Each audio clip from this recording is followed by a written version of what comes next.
अपने व्यूअर्स को कहना चाहता हूँ कि हम लोग देखिए इसीलिए शो लेके आते हैं, आपके कंसर्न हो, आप कहीं फंसे हो या फिर आपके मन में कोई दुविधा हो, इसलिए हम रोज़ाना 4 बजे सिप की टिप की खास पेशकश लेके आते हैं। और जिस वजह से अभी मौजूदा निवेशकों के मन में डर का माहौल है, घबराहट का माहौल है कि भाई स्मॉल कैप फंड्स में क्या किया जाए, तो इसलिए हम लोग ये खास पेशकश लेकर आए हैं ताकि व्यूअर्स के मन में जो भी टेंशन हो उसको दूर करने की कोशिश इस प्लेटफॉर्म के जरिए की जाए। तो सर आपने ये तो बता दिया कि लार्ज कैप में जो एलोकेशन है वो 50%, मिड कैप में 30% और स्मॉल कैप में 20% या 15% के आसपास होना चाहिए।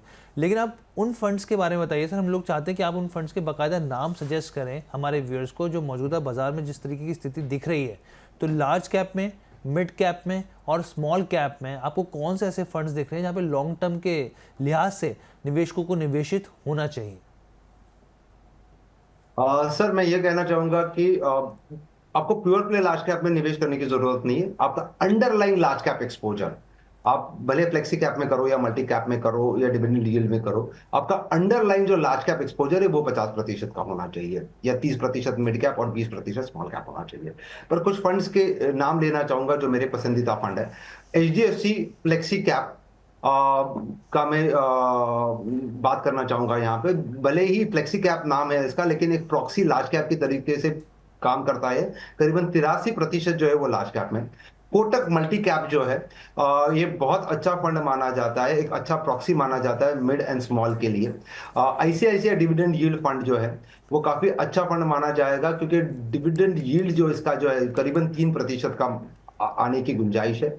इन्वेस्को स्मॉल कैप, ये अपने कैटेगरी में काफी अच्छा परफॉर्मेंस दिया है पिछले एक साल में, तो इसमें निवेश करना चाहिए। और DSP इक्विटी अपॉर्चुनिटी जो है उसमें आप निवेश करना चाहिए, क्योंकि इसमें लार्ज मिड कंपनीज में 35% में निवेश का प्रोपोर्शन है।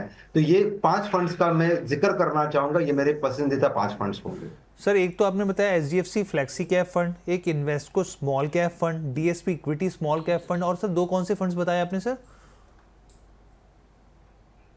जी मैंने ICICI डिविडेंड यील्ड फंड बोला, अच्छा अच्छा सर। और मैंने कोटक मल्टी कैप की बात की। Kotak multi cap, okay sir.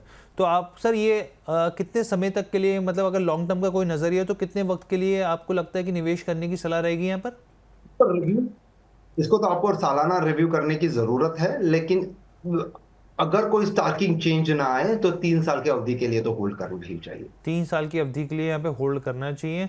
और सर आपने पूरा मिश्रण दे दिया, फ्लैक्सी का भी दे दिया, इसमें बेसिकली इंटरनेशनल एक्सपोजर भी हो जाएगा, यहाँ पे स्मॉल कैप भी दे दिया, इक्विटी भी दे दिया, डिविडेंड, मतलब आपने पूरा एक अच्छा सा पोर्टफोलियो बना के हमारे व्यूअर्स के लिए तैयार कर दिया है सर।